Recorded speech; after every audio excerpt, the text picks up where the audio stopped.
A graça de Deus reposa sobre cada um de vocês, meus preciosos meus irmãos, aonde você estiver, que o Espírito Santo esteja com você,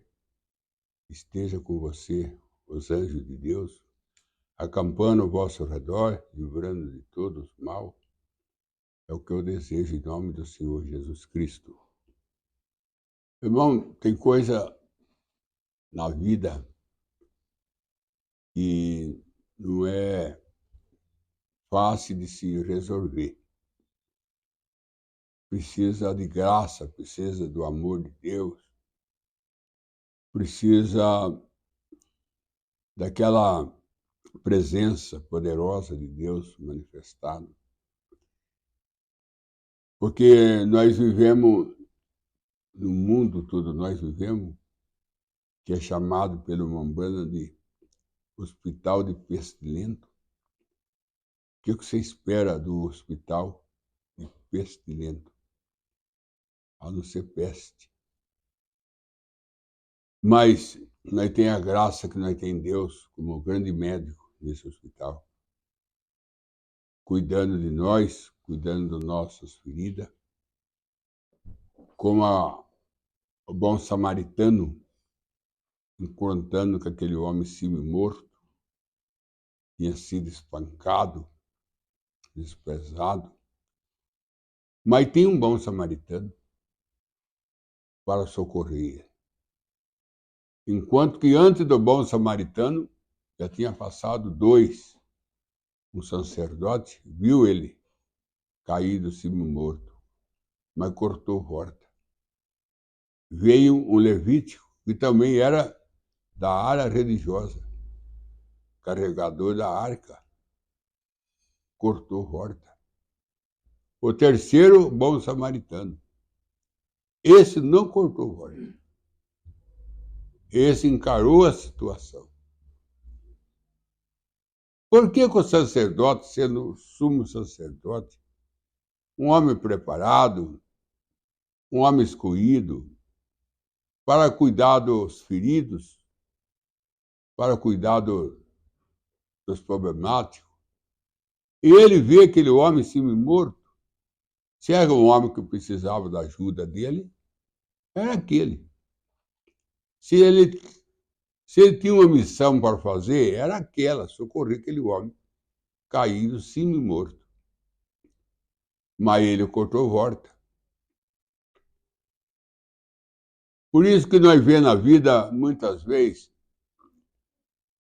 a coisa que a gente é preparado para cuidar, problema que a gente foi preparado, foi treinado, foi estudado para cuidar, mas quando chega na hora de mostrar, a hora da cena, a hora da ação, a gente passa cortando horta. Corta a horta, vem de um problema com o filho, corta a horta, às vezes, de conversar com a esposa, certo assunto, que está necessitando daquela parada, daquele carinho, daquele ajuste, mas corta a horta. Acha melhor cortar a horta. Acha melhor ignorar o assunto, né?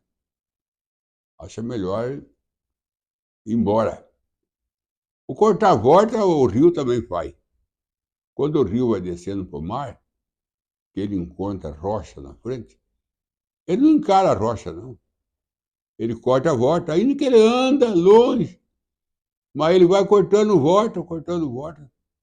Ele chega no mar, mas quanta horta ele corta? A gente chega no céu, mas quanta horta a gente não corta? Quanta coisa a gente não encara, a gente procura cortar horta daqui. Hoje mesmo nós estamos numa carência, eu vou falar de carência, de ganhar alma. E você pergunta, por que nós estamos numa carência de ganhar alma, que nós temos todo socorro científico? Nós temos internet, nós temos grande igreja, nós temos grande homem formado, educado, que sabe falar, boas leituras, bons seminários. Parece que tudo hoje é bom, né? Parece, tudo de bom tem hoje. Bom hospital, bom seminário, bons campos de futebol. Tudo parece que hoje é bom. Mas é exatamente nesse tudo é bom, é exatamente nessa hora que você vê a carência que nós temos daquela pessoa que ela não corta a volta, ela não corta a volta, ela, ela encara a situação, ela encara a situação.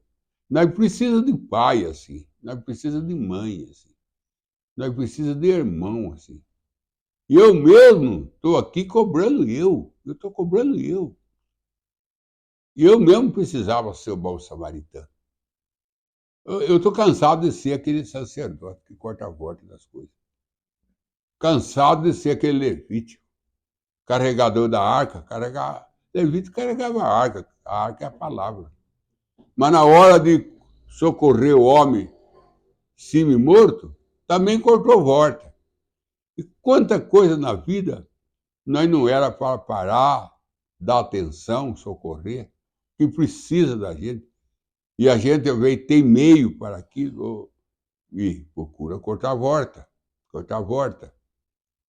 E quando veio o terceiro, o bom samaritano, o qual ninguém dava nada por ser um samaritano, que era um povo na época desprezado, como nós vimos lá, a samaritana, até para buscar água no poço, foi no horário desprezado, foi meio-dia, porque cedo ela não podia ir, de tarde não podia ir, foi no horário desprezado. Ele era povo desprezado. Eu acho interessante nessa palavra desprezado, porque você encontra quem salvou o mundo foi o homem mais desprezado que já passou por aqui, foi o Senhor Jesus Cristo. O homem mais desprezado. Irmão, ele era tão desprezado que uma vez ele pediu pouso numa aldeia, não deram. Não deram pouso para ele com os discípulos, porque ele se apresentava uma fisionomia que ele ia indo para Jerusalém. E quem ia para Jerusalém, eles não davam socorro. Jerusalém é o céu. Parece que para quem está indo para o céu, as coisas ficam estreitas. Não tem socorro para quem vai para o céu. Ele era um homem desprezado, Senhor Jesus. E o homem que salvou o mundo. O homem que mudou a história da humanidade. Foi o homem, desde o seu nascimento, ele já nasce do desprezo. Já procurando lugar para ficar na estalagem, tudo cheia. A condução que levou ele até Belém foi uma jumenta. Vê que a condição da época não era jumenta, a de luxo não era. Era camelo na carruagem. Ele foi na jumenta, que eram animais que mais os pobres usavam. Mas eu também era o mais seguro, né? Era o animal mais seguro que tinha. Então, quando chegou o samaritano, que ele viu aquele homem semi-morto, ele não cortou volta, não. Ele não cortou volta. Ele parou. Parou, ele tinha na sua vasilha, que ele carregava com ele, azeite. Ele ungiu o homem com azeite, azeite é o Espírito Santo. Depois ele tinha vinho e deu um gole para o homem tomar de vinho. O vinho simboliza estímulo, alegria. O vinho na Bíblia simboliza estímulo. Daí pensa que vinho, quando fala vinho na Bíblia, é vinho de álcool, é esse vinho que vende na venda aí, chapinha. Não é isso, não. O vinho é posto por estímulo. E ele deu duas coisas para o homem. Ele deu para o bom samaritano. Primeiro, ele dá o azeite. Primeiro, o Espírito Santo. Ungiu o homem. O sacerdote não tinha. Por isso que não parou. Cortou volta. O levita cortou volta porque o levita também não tinha. Ele não tinha azeite. Por que então que os dois cortou volta do socorro? Porque também não tinha o que dar. Corta a volta também porque não tem o que dar. não tem um bom conselho para dar, não tem uma boa palavra para dar. Eu tenho que cortar a volta mesmo. Cortar a volta do assunto, cortar a volta da conversa, cortar a volta do problema, porque não tem solução. Nós estamos assim no mundo hoje, sem solução. Olha, irmão, sem solução. Eles não estão achando solução para aquela guerra da Rússia com a Ucrânia. Eles não estão achando solução para parar com aquilo. Não estão achando solução. Eles não estão achando solução para acabar com aquele problema que está ali em São Paulo, da Carcolândia. Eles não têm encontrado solução. Aquele problema ali da Carcolândia é um problema antigo, crônico, daquelas pessoas, mais de 2.000 pessoas na rua, não deixa a pessoa sair do prédio, não deixa a pessoa andar, a pessoa tem que ser fechada dentro de casa. Não tem prefeito, não tem governante que tem solução para aquele povo. Acharam solução para o câncer? Acharam solução para o câncer? Não acharam. Eles têm que cortar a horta, porque não acha solução. Nós estamos vivendo num mundo hoje, pessoa caída assim, morto, que nem aquele publicano, sem solução. Estão cortando horta. Cadê o sacerdote cortou horta, o levítico cortou horta? O samaritano não cortou horta. Quem que era ele? Era Jesus. Jesus tem solução. Jesus tem. Ele teve solução para Sara com Abraão, quando os dois estavam com 100 anos, o outro com 90, não tinha solução, não tinha condições para dar à luz um filho. O homem com 100 anos, uma mulher com 90, não tem condições físicas, porque falta útero, falta veia de leite. Deus não deu condições? Deus deu condições. Quem que era? O bom samaritano. Deus dá condições. Ele não corta a horta. Ele não corta a horta.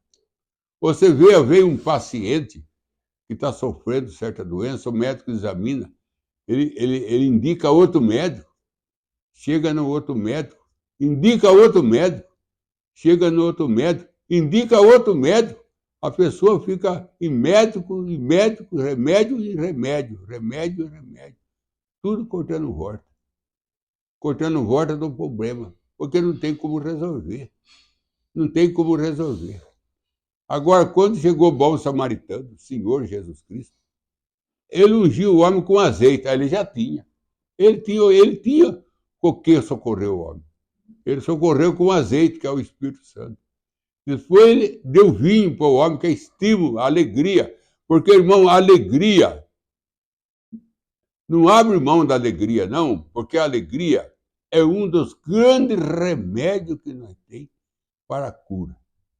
Se você fala assim, pastor Joel, você conhece um remédio para curar câncer, depressão, para curar mágoa no coração, para curar desânimo? Eu conheço. Como chama? Alegria. Alegria não é alegria por ter alegria. Alegria é remédio. É remédio. Eu vou contar uma experiência só para ajudar. De um homem que estava com câncer no quarto estágio está adiantado. O médico, com muita sinceridade, falou para ele assim: o senhor não tem mais cura. Nós, a medicina, estamos desarmados com o senhor, nós não temos. Mas se eu fosse o senhor, que tem pouco mês de adoração, aproveite esse mês para dar um passeio. Aproveite esse mês para passear. Eu vou sair, eu nunca fiz um cruzeiro, eu nunca andei no mar, assim, dias e dias. Assim. Então aproveita, olha, aproveita. Aí ele comprou a passagem para dar uma volta no mar, no cruzeiro. E quando ele começou a andar, que ele começou a olhar o mar, olhar a onda, olhar a baleia pulando, baleia correndo, ele ficou encantado com o que ele estava vendo. Quando ele voltou, ele foi no médico, o médico examinou e falou assim: o senhor não tem nada, só homem puro são, o senhor não tem nada. O que aconteceu? Que remédio o senhor tomou? Você, eu fui andar no mar, fui ver na natureza, e ele me curou. Porque ficou alegre vendo a natureza, vendo a baleia. Alegria. Por isso que Jesus fala para os dois no caminho de Maú. Por que vocês dois estão tristes? José também pergunta para aqueles dois presos que estavam com ele, o copeiro, o compadre. Por que vocês dois estão tristes? E Jesus manda nós, alegrai-vos, alegrai-se. Então, Jesus manda nós alegrar. Ele manda nós ter alegria. Por isso que ele deu vinho para o homem alegrar. Ele deu alegria para o homem. Eu sabia que era remédio. Depois ele estava de a cavalo, ele desceu do cavalo para ungir o homem com azeite e ungir o homem e dar vinho para o homem. Depois ele colocou o homem na sua cavalgadura, ele colocou o homem no seu cavalo. Ele deu o cavalo dele para o homem e levou o homem até uma estalagem. Ele não largou o homem lá, não. Levou o homem até uma estalagem. Isso é amor. Isto é ser próximo. Isso é ser amigo. Ele nunca conhecia o homem, mas deu tudo para o homem, deu a sua cavalgadura para o homem. Levou o homem que é uma estalagem. Estalagem é a igreja. Você fala que não precisa de igreja, mas o bom samaritano levou o publicano na igreja. Mas antes, ele deu o Espírito Santo, deu alegria, deu poder, que cavalgadura, cavalo é poder, deu poder. Por isso que Jesus disse, vai descer sobre vós o Espírito Santo e ele vai dar poder para você, seja minha testemunha. Para ser testemunha de Jesus tem que ter poder. E o apóstolo Paulo disse, o evangelho que eu prego, eu não prego só em palavras, eu prego em poder e demonstração. 3 coisas. Eu prego em palavra, em poder e demonstração. Então, ele levou aquele homem numa estalagem. Aí a estalagem é a igreja. E chegou nos donos da estalagem e falou assim, cuida desse homem. Você viu? Cuida desse homem. Até eu voltar. E eu vou dar 2 dinheiros. 2 dinheiros é o Antigo e o Novo Testamento. Os 2 dinheiros de Deus. É o Antigo e o Novo Testamento. Eu vou dar 2 dinheiros para você. Para cuidar dele para mim. E quando eu voltar, se ele gastar mais, se ele deu mais gasto do que 2 dinheiros, os 2 dinheiros não foi suficiente, eu pagarei para você. Então ele arrumou uma estalagem, pagou para o dono da estalagem, aí que nós entra, irmão. O pastor é o dono da estalagem. Ele recebe de Jesus, para cuidar da sua igreja. Ele recebe auxílio de Jesus. E ele falou, e quando eu voltar, se ele gastou mais do que 2 dinheiros, não deu 2 dinheiros, ele gastou mais, eu pago. Deus paga. Deus paga as nossas dívidas. Ele pagou o preço da nossa salvação. Ele nós comprou e pagou as nossas dívidas. Ele pagou com seu sangue, que Pedro disse. Fomos comprados não com ouro, não com prata. Nós fomos comprados com o precioso sangue do Senhor Jesus Cristo. Por isso que Pedro, que João falou, nós não temos ouro, nós não temos prata. O que nós temos é Jesus, é o seu sangue, que é muito maior do que a prata, do que o ouro. Então ele comprou nós com preço de sangue. E ele falou para o dono da estalagem, se ele gastar mais, se ele dá gasto, se ele dá problema, eu pago você quando voltar. Por isso que o pastor tem que cuidar da ovelha. Nem que ela dá problema, nem que ela faz perder noite de sono. Jesus paga, Jesus recompensa essa perca de sono, esse nervosismo a ver que o pastor passa com a ovelha, ou essa correria que ele passa com a ovelha, perca de noite de sono. Jesus está vendo tudo isso e ele paga isso aí. Ele paga isso aí, está incluído na promessa que Jesus... Eu pagarei quando eu voltar, se ele gastar mais do que esses 2 dinheiros. Irmão, isso é Bíblia. Isso daí não é livro, contadorzinho de história, é a Bíblia. E o apóstolo Paulo, quando ele encontra com Onésimo lá na cadeia, que Onésimo, ele era um empregado de Filipe, o que é? Filipos, que ele era empregado, e ele causou dano para ele. E o apóstolo Paulo encontra com Onésimo na cadeia, que também foi preso. E ele foi convertido na cadeia.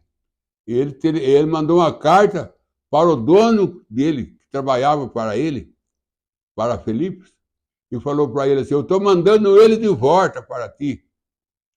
Como irmão, você recebe ele, como se fosse receber eu. Você recebe ele de volta como se recebesse eu. E se ele causar algum dano, eu pagarei quando eu for aí.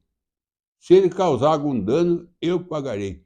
Quando Pedro cortou a orelha do servo do sumo sacerdote, aquela orelha caída ali podia ficar daquela maneira que Jesus falou: Pedro, coloca a bainha, a espada na bainha. Podia ficar, irmão. Podia ficar do jeito que estava. Pedro cortou a orelha do servo do sumo sacerdote. Jesus podia falar: põe a espada na bainha, Pedro, porque quem com espada fere, com espada é ferido, pronto. Mas não, ele pegou a orelha e colocou no lugar.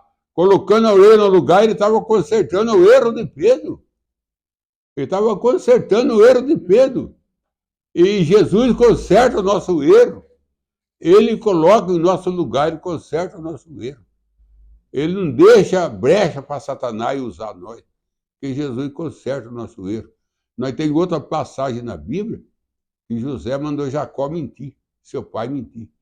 Quando o faraó chamar o Senhor, quando ele descer no Egito, ele vai chamar cada um de vocês. E quando ele chamar o Senhor, pai, fala assim: o teu servo cuida de gado, porque aqui eles não gostam de cuidador de ovelha. Eles gostam só de pessoa que cuida de gado. E o senhor não vai falar que cuida de ovelha. A povo do Egito não gosta. Jacó falou: tá bom.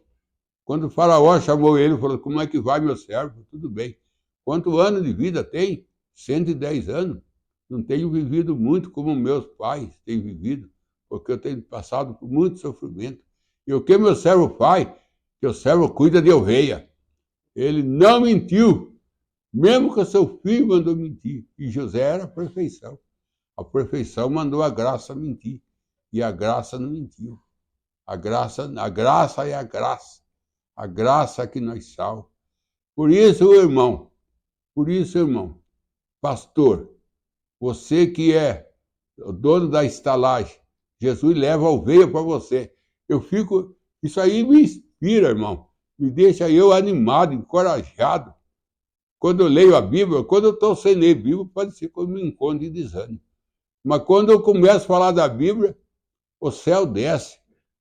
O céu desce e o inferno foge.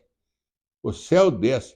Porque a gente fala: a levar as pessoas para a igreja. Não! Jesus disse: ninguém vem a mim se o Pai não trouxer. E depois encontra ele falando: tudo que o Senhor me deu, eu guardei tudo. Nenhum eu perdi, a não ser o fio da perdição. E agora que não encontra o bom samaritano, levando o homem já socorrido, já ungido com azeite, com vinho, que é estímulo, ponhou na cavalgadura, que era o poder, levou para a igreja, é ele que leva para a igreja. Aí ele fala para o pastor: cuida dele, que aqui está o Antigo e o Novo Testamento. Se ele dá dano, se ele causar prejuízo, eu pagarei você quando eu voltar. Tem muito pastor que vai receber muito galardão de Deus por tolerar membro, por tolerar pessoa nervosa, que é pessoa que não tem respeito nenhum. Ele tem tolerado da igreja, ele vai receber recompensa por essa paciência, por ele se desgastar em saúde, noite de sono, por pessoa rebelde. Deus recompensará ele. Porque ele falou assim: quando eu voltar, se ele gastar mais do que dois dinheiros, vai gastar mais do que o Antigo e o Novo Testamento, pessoal. Dá mais gasto com o Antigo e o Novo Testamento. Você não pode segurar a pessoa usando o Antigo e o Novo Testamento. Então tem que usar o quê? Tem que usar uma mensagem, Nós temos que ir para uma mensagem, nós temos que ir para um 7 selo para ver se segura. E eu pagarei quando eu voltar. Se ele gastou mais do que 2 dinheiros, eu pagarei. Então Deus está vindo aí. E tem muita pessoa que tem sofrido, tem muito dono de estalagem, pastor, tem padecido, sofrido, para segurar, vem membro, segurar irmã, segurar irmão, segurar casamento, segurar jovem da igreja, tem sofrido, perder noite de sono, mas você tem a recompensa do Senhor Jesus Cristo.